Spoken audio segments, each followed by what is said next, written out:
So I'd like to share a little information that I learned this week on replacing the water pump on a F-150 with a 3.5 EcoBoost engine. The pump on the right was the pump on the truck. The only reason we replaced the pump is because the WEPO had a small leak in it. We decided to go with an aftermarket pump. It was kind of late on a Friday evening, and the availability of the aftermarket pump was a little quicker to get the job done. So we replaced the pump, and the customer picked the truck up on the way home. He experienced a overheating problem in the truck at about 60 miles an hour. We got the truck back down here thinking we needed to bleed the system maybe a little better, and we tried that. It's still overheated. We replaced the thermostat. It's still overheated.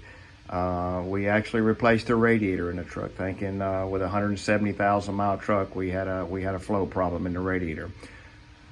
So after replacing the radiator and we still had an overheating problem, we decided to pull the pump back off the truck, thinking we may have had a blade. I've seen in the past where the shaft on the blade was spinning and wouldn't let the coolant go through the radiator.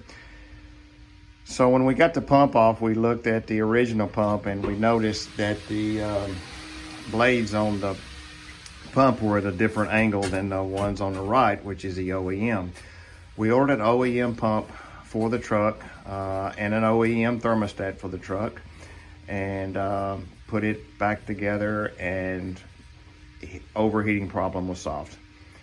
So if you have to put a water pump on your EcoBoost 3.5 engine, make sure when you go to look at these pumps, you'll notice the angle of the blades on this pump are more of an angle than the ones on the right.